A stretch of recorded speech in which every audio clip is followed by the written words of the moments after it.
আজকের এই ভিডিওটি থেকে শিখতে পারবো বিভিন্ন ধরনের জিনিসপত্রের নাম এবং মুদি দোকানের জিনিসপত্রের নাম। তো ছবি সহকারে দেখানো হবে। তো ভিডিওটি যদি ভালো লাগে থাকে তাহলে অবশ্যই চ্যানেলটি সাবস্ক্রাইব করবেন আর মনোযোগ দিয়ে ভিডিওটি দেখবেন। তো চলুন ভিডিওটি শুরু করা যাক। প্রথম যে শব্দটি আছে এটা হচ্ছে চাউল। চাউল এবং ভাতকে আরবিতে বলে রোজ। তারপর হচ্ছে মাছ। মাছকে আরবিতে বলে সামাক। সামাক অর্থ মাছ। তারপর হচ্ছে তেল। এর আরবি অর্থ হচ্ছে জেদ। তেলকে আরবিতে বলে জেদ। তারপর হচ্ছে ডিম। বাংলাতে হচ্ছে ডিম। এর আরবি অর্থ হচ্ছে বেদ। ডিমকে আরবিতে বলে বেদ। তারপর হচ্ছে চিনি। চিনিকে আরবিতে বলে সুক্কার। সুক্কার অর্থ চিনি। ময়দা। বাংলাতে হচ্ছে ময়দা। এর আরবি অর্থ হচ্ছে দাকিক। ময়দাকে আরবিতে বলে দাকিক। তারপর হচ্ছে দারচিনি। এর আরবি অর্থ হচ্ছে গেরফা। দারচিনিকে আরবিতে বলে গেরফা। তারপর হচ্ছে ডাল। বাংলাতে ডাল।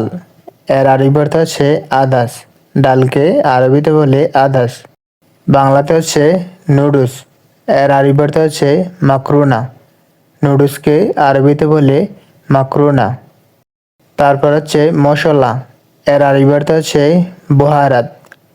মশলাকে আরবিতে বলে বহারাত। তারপর হচ্ছে হলুদ। হলুদকে আরবিতে বলে কুরকম। তারপর হচ্ছে টিস্যু। টিস্যুকে আরবিতে বলে ফাইন।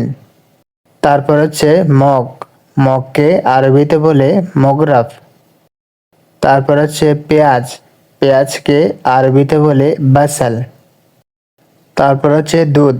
দুধকে আরবিতে বলে হালিব। তারপর হচ্ছে লবণ। লবণকে আরবিতে বলে মেলহা। তারপর হচ্ছে তেজপাতা। তেজপাতাকে আরবিতে বলে ওয়ারাকা আলগার। তারপর হচ্ছে আচার। আচারকে আরবিতে বলে মুখালাল। তারপর হচ্ছে সাবান। সাবানকে আরবিতে বলে সাবুন।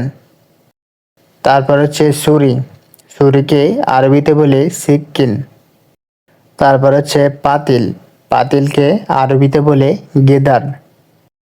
তারপর হচ্ছে খেজুর। খেজুরকে আরবিতে বলে তামার। তারপর হচ্ছে গোলাপ জল। গোলাপ জলকে আরবিতে বলে মাউর্দা। তারপর হচ্ছে গ্লাস। গ্লাসকে আরবিতে বলে কাসা। তারপর হচ্ছে চামচ। চামচকে আরবিতে বলে মালাগা। তারপর হচ্ছে কলম। কলমকে আরবিতে বলে গলম। তারপর হচ্ছে সুই।